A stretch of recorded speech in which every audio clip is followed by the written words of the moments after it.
કૃષ્ણ, જય ગૌ માતાજી। આપણે આ બધી કોસ્મેટિક પ્રોડક્ટ બનાવીએ છીએ, મોસ્ટ ઓફ આપણે ગૌ આધારિત પ્રોડક્ટ બનાવીએ છીએ અને આપણી ખુદની ગૌશાળા છે આપણા ઘરથી 1 કિલોમીટર દૂર છે। અને જો આ બધી પ્રોડક્ટ આપણે બનાવીએ છીએ એની અંદર ગાયનું દૂધ યુઝ કરીએ છીએ, ગાયનું ઘી યુઝ કરીએ છીએ, ગૌમય ભસ્મના સાબુ બનાવીએ છીએ અને જે આ બધી પ્રોડક્ટ છે એકદમ નેચરલ છે અને કોઈ પણ પ્રકારની એની સાઈડ ઇફેક્ટ થતી નથી અને બધી ગૌ આધારિત છે। તો આપણે એમાંથી ઘણી અલગ અલગ પ્રોડક્ટ બનાવીએ છીએ।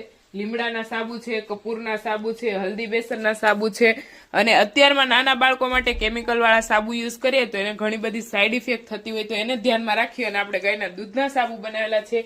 પછી આપણે આગળ એક મેજિક સોપ છે, પછી ડિટેન સાબુ છે, બીટરૂટના સાબુ છે, પછી આપણે બનાવેલ છે ગૌમય ભસ્મમાંથી બનાવેલો સાબુ છે અને કેસુડાનો સાબુ છે અને આ આપણે સાબુ બનાવેલા છે લોફાસ સાબુ। અને બીજા આપણે આગળ 2 પ્રકારના હેર ઓઇલ છે, 2 પ્રકારના શેમ્પુ છે, એક છે અરીઠા શિકાકાઈનું અને એક છે સંતરાનું।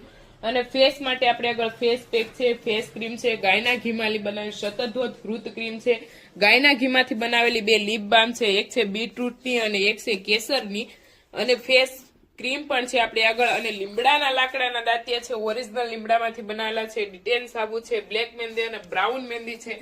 આ બધી મહેંદી અને બધી પ્રોડક્ટ એકદમ નેચરલ છે, એની કોઈ પણ પ્રકારની સાઈડ ઇફેક્ટ થતી નથી। અને જો તમારે પણ અમારી આ બધી નેચરલ પ્રોડક્ટનો ઓર્ડર કરવો હોય તો એ સ્ક્રીન ઉપર નંબર આપેલો છે, ત્યાંથી તમે કોન્ટેક્ટ કરી શકો છો।